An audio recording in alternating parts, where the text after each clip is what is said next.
แล้วกำไฟเบื้องไต่ตำลำของนาคยังคลองบาดาลตั้งแต่โบราณเบาได้สัญญากับเถ่าตาจันอวยรวยสวยสิกับเต่าโปบักแตงสร้างหน่วยปลาย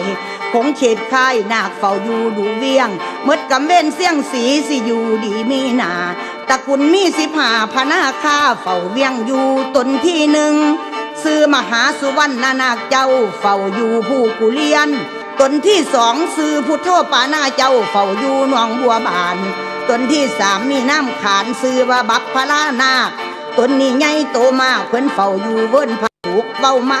ขนหัวลูกสิ่งอัศจรรย์แท้ตนที่4ซื้อกายโลหนาคเจ้าเฝ้าอยู่หนองสะเกป่าพุทธวงศาเพิ่นเฝ้ามาแต่ดนแล้ว